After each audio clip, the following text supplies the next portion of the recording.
Hello student, আমি সঞ্চরিতা। আজকের ক্লাসে আপনাদের সকলকে জানাই স্বাগত। আজকের ক্লাসে আলোচনা করব এসএলএসটি এডুকেশন সাবজেক্টের একটি টপিক নিয়ে, আগ্রহ। আগ্রহর ইংরেজি প্রতিশব্দ হচ্ছে ইন্টারেস্ট। প্রথমে আমাদের জেনে নিতে হবে আগ্রহ কি। আগ্রহ হলো কোনো বিষয়ের প্রতি একটি মনোযোগ নির্ধারণ করার একটি মানসিক প্রক্রিয়া। অর্থাৎ কোনো বিষয়টি একজন ব্যক্তির কতটা ভালো লাগছে, সে ভালো লাগার একটি মানসিক প্রক্রিয়া হচ্ছে আগ্রহ।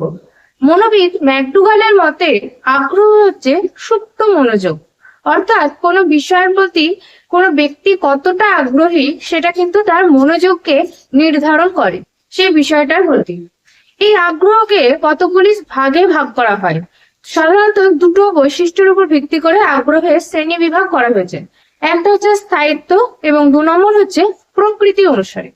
স্থায়িত্ব অনুসারে আগ্রহকে দুটো ভাগে ভাগ করা হয়েছে, ক্ষণস্থায়ী আগ্রহ এবং দীর্ঘস্থায়ী।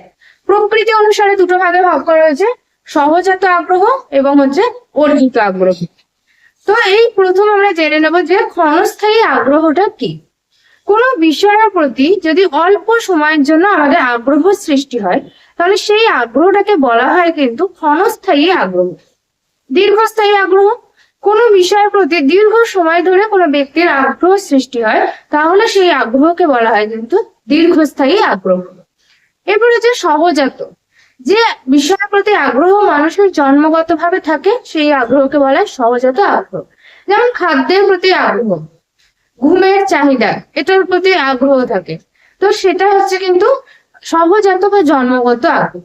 এবার হচ্ছে অর্জিত, যে বিষয়টা মানুষ পরবর্তীকালে অর্জন করেছে, আগ্রহ সৃষ্টি হয়েছে সেই বিষয়ের প্রতি, সেটাকে বলা হয় অর্জিত আগ্রহ। যেমন ডাক্তারের রোগী দেখার প্রতি আগ্রহ, তো এটা কিন্তু অর্জিত আগ্রহের মধ্যে পড়ছে। এরপর আমরা জেনে নেব আগ্রহের কিছু বৈশিষ্ট্য। আগ্রহের প্রথম বৈশিষ্ট্য হচ্ছে বংশগত ও অর্জিত। এখানে আমরা বললাম যে সহজাত ও অর্জিত, এটাই কিন্তু বৈশিষ্ট্যের মধ্যে আছে। তারপর হচ্ছে স্থায়ী, স্থায়িত্বটাও আমরা বললাম ক্ষণস্থায়ী এবং দীর্ঘস্থায়ী। বিকাশশীল, আগ্রহ কিন্তু বয়স বাড়ার সঙ্গে সঙ্গে বিকশিত হতে থাকে। আগ্রহ সে কারণে হচ্ছে বিকাশশীল। একটি মানুষের আগ্রহ যত বড় হয়, যত বয়স বাড়ে, তার কিন্তু আগ্রহ আলাদা আলাদা হয়। আলাদা আলাদা বিষয়ের প্রতি তার ইন্টারেস্ট সৃষ্টি হয়, আলাদা আলাদা বিষয়ের প্রতি সে মনোনিবেশ করতে চায়। তো এইভাবে কিন্তু বয়স বাড়ার সঙ্গে সঙ্গে তার আগ্রহ পরিবর্তন হয়। এটা হচ্ছে আগ্রহের বিকাশশীল। চাহিদা ভিত্তিক, কোনো বিষয়ের প্রতি চাহিদা থাকলে সেই বিষয়ের প্রতি কিন্তু আমাদের আগ্রহটা সৃষ্টি হয়। যেমন বর্তমানে আমাদের এসএলএসটি এক্সামের জন্য আগ্রহ সৃষ্টি হয়েছে যে এখন পড়াশোনা করতে হবে, তো এটা হচ্ছে আমাদের চাহিদা আছে, চাহিদার জন্য কিন্তু আমাদের সেই বিষয়টার প্রতি আগ্রহ সৃষ্টি হয়েছে। তো এটা হচ্ছে চাহিদা ভিত্তিক। ব্যক্তিভেদে পৃথক, প্রত্যেকটা ব্যক্তি আলাদা আলাদা বিষয়ের প্রতি কিন্তু আগ্রহ সৃষ্টি হয়, অর্থাৎ ব্যক্তিভেদে আগ্রহের কিন্তু পার্থক্য লক্ষ্য করা যায়। পরিমাপযোগ্য, আগ্রহকে পরিমাপ করার জন্য বিভিন্ন ধরনের কিন্তু অভিজ্ঞার সৃষ্টি হয়েছে। এই অভিজ্ঞাগুলোর মাধ্যমে একজন ব্যক্তির কতটা আগ্রহ আছে কোনো বিষয়ের প্রতি, সেই আগ্রহটাকে কিন্তু নির্ণয় করা সম্ভব হয়। এগুলো হচ্ছে সক্রিয়তা, আগ্রহ সৃষ্টি হতে গেলে ব্যক্তিকে অবশ্যই কিন্তু সক্রিয় হতে হবে, কারণ ব্যক্তির সক্রিয়তা ছাড়া কোনো বিষয়ের প্রতি আগ্রহ কিন্তু সৃষ্টি হয় না। সুযোগ সুবিধা দান, কোনো বিষয়ের প্রতি কতটা সুযোগ সুবিধা আছে তবেই কিন্তু সেই বিষয়টার প্রতি আগ্রহ সৃষ্টি হয়। কোনো বিষয় এতটাই জটিল বা সুযোগ নেই একদম, সেই বিষয়ের প্রতি কিন্তু মানুষের আগ্রহ বা ব্যক্তির আগ্রহ কিন্তু তৈরি হবে না।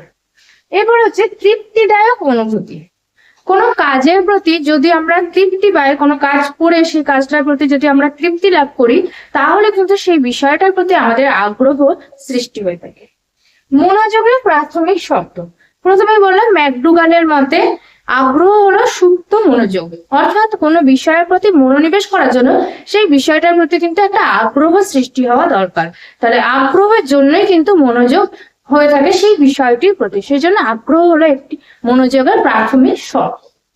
সাফল্যের আত্মনির্ভর, কোনো বিষয়ে আমরা যদি সাফল্য লাভ করি, কোনো কাজে যদি আমরা সাফল্য অর্জন করতে পারি তাহলে সেই সাফল্য অর্জন করার জন্য আমাদের কিন্তু সেই বিষয়টার প্রতি আগ্রহ সৃষ্টি হয়।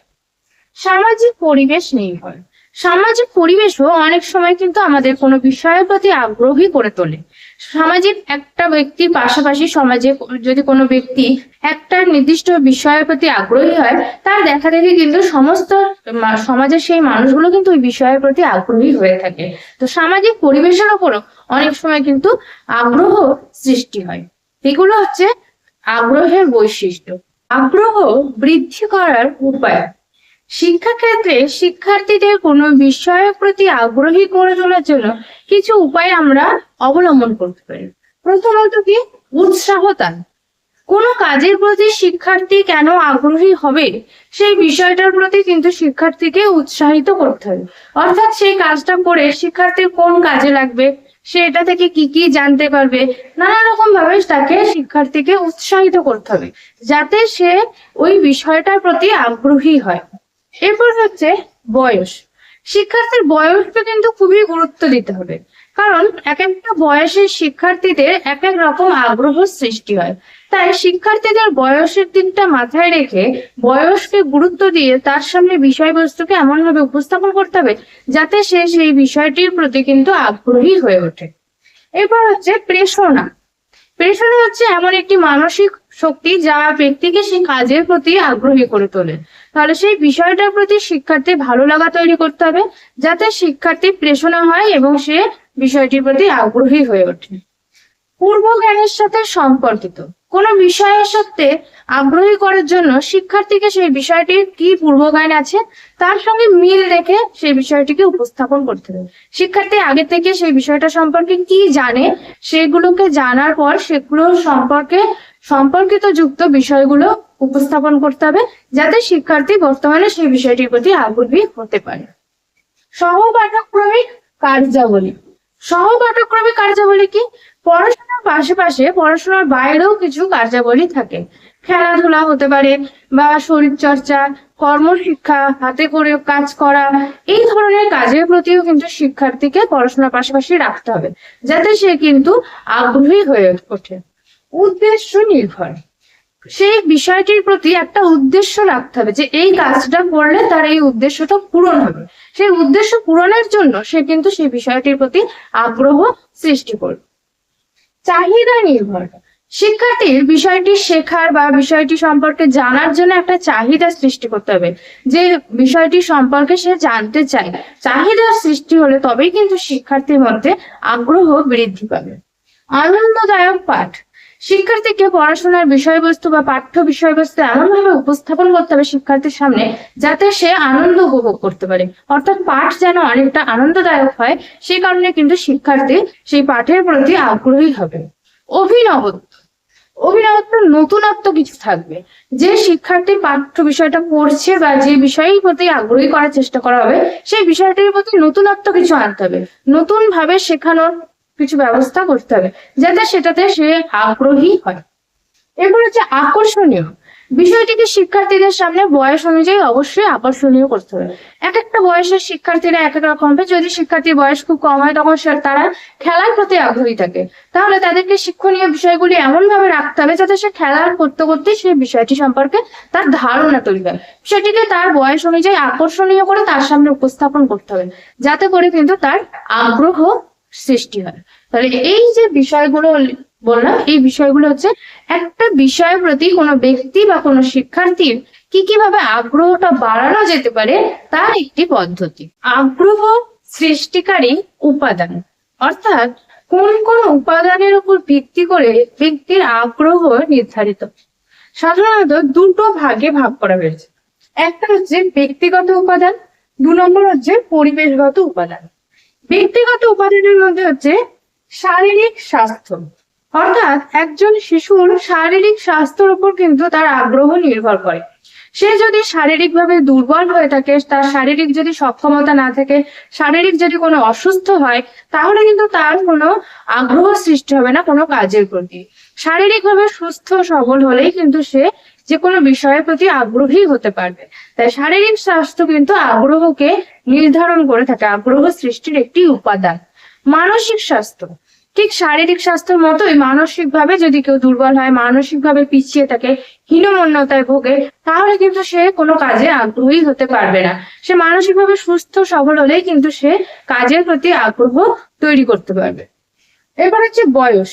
শিক্ষার্থীদের বয়স অনুযায়ী আগ্রহ সৃষ্টি হয়। প্রত্যেক ব্যক্তির বয়স বাড়ার সাথে সাথে কিন্তু তার আগ্রহেরও পরিবর্তন ঘটে থাকে। ছোটবেলায় খেলাধুলার প্রতি আগ্রহ থাকে, কিন্তু বড় হলে কিন্তু কোনো কাজের প্রতি, কোনো একটা বিষয়কে ভালো লাগার প্রতি কিন্তু আগ্রহটা সৃষ্টি হয়। তাই বয়স কিন্তু আগ্রহ সৃষ্টির একটি উপাদান। চাহিদা। চাহিদার উপর ভিত্তি করে আগ্রহ নির্ভর করে থাকে। কোনো বিষয় যদি আমার চাহিদা না থাকে, তাহলে সেই বিষয়ের প্রতি কিন্তু আগ্রহ সৃষ্টি হবে না। তাই চাহিদা হচ্ছে আগ্রহের একটি উপাদান। লিঙ্গ। লিঙ্গ ভেদেও কিন্তু আগ্রহের পার্থক্য ঘটে থাকে। অর্থাৎ ছেলেদের এক ধরনের বিষয়ের প্রতি আগ্রহ সৃষ্টি হয়, মেয়েদের এক রকমের বিষয়ের প্রতি আগ্রহের সৃষ্টি হয়। সমস্ত লিঙ্গ ভেদেও কিন্তু এই আগ্রহের পার্থক্য দেখা যায়। লিঙ্গের জন্য আগ্রহ একটি উপাদান হতে পারে। অন্যান্য উপাদান।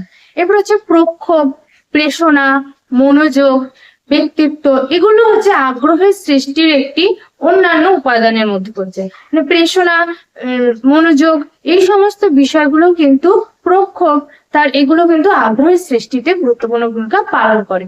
এবার হচ্ছে পরিবেশগত উপাদান। তার মধ্যে হচ্ছে আর্থসামাজিক অবস্থা।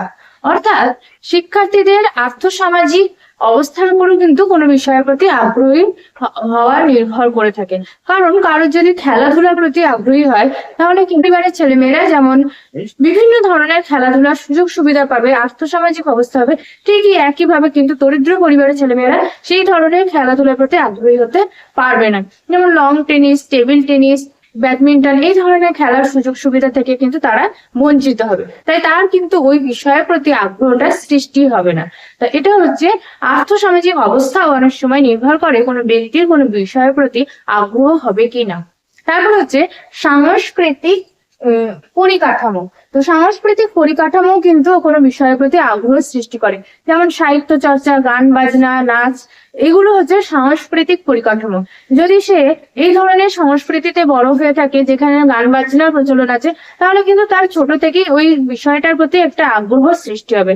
তার গান বাজনা, সাহিত্য চর্চা, এই বিষয়গুলোর প্রতি সাংস্কৃতিক পরিকাঠামোর উপর ভিত্তি করে কিন্তু বিষয়গুলো আগ্রহ হয়ে থাকে। এবার হচ্ছে প্রশিক্ষণ। কোনো বিষয়ের প্রতি যদি প্রশিক্ষণের সুযোগ থাকে, তাহলে কিন্তু সেই বিষয়টার প্রতি কোনো শিক্ষার্থীর আগ্রহ সৃষ্টি হয়ে থাকে। প্রশিক্ষণের সুযোগ সুবিধা, কোনো ব্যক্তি প্রশিক্ষণ নিয়ে সেই বিষয়টির প্রতি আগ্রহ হতে পারে। সামাজিক মর্যাদা।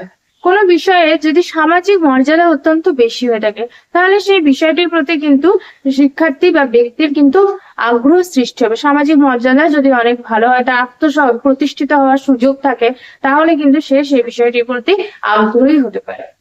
অধিক সুযোগ সুবিধা। কোনো বিষয়ে যদি শিক্ষার্থীকে অধিক সুযোগ সুবিধা প্রদান করা হয়, যে এই কাজটা করতে পারলে বা এই বিষয়টায় থাকলে সে কিন্তু অনেক সুযোগ সুবিধা লাভ করবে, তো সে কারণে কিন্তু সেই বিষয়টির প্রতি বা সেই কাজের প্রতি কিন্তু ব্যক্তি বা শিক্ষার্থীর আগ্রহ সৃষ্টি হয়। তাহলে এইগুলো হচ্ছে শিক্ষার্থী বা ব্যক্তির আগ্রহ সৃষ্টির উপাদান। অর্থাৎ এইগুলোর উপরও কিন্তু ব্যক্তির আগ্রহ ডিপেন্ড করে। আগ্রহ হবে না, আগ্রহ তার তৈরি হবে না, সেই বিষয়গুলো নির্ভর করে থাকে। আজকের ক্লাসে আলোচনা করলাম আগ্রহের বৈশিষ্ট্য, শ্রেণী বিভাগ, আগ্রহ সৃষ্টিকারী উপাদান, আগ্রহ বাড়ানোর উপায়। আগ্রহ নিয়ে এই সমস্ত বিষয়গুলোই পড়তে হবে এবং বিভিন্ন মনোবিদদের যে আগ্রহের সংজ্ঞা আছে সেগুলো পড়ে নিতে হবে। আজকের ক্লাসটা এখানেই শেষ করছি। ভিডিওটা ভালো লেগে থাকলে লাইক করে শেয়ার করে দেবেন। চ্যানেলে নতুন হয়ে থাকলে চ্যানেলটিকে সাবস্ক্রাইব করে দেবেন। আর ভিডিওটা ফেসবুক পেজটিকে দেখে থাকলে ফেসবুক পেজটিকে ফলো করে দেবেন। পরবর্তী ক্লাসে আবার দেখা হচ্ছে।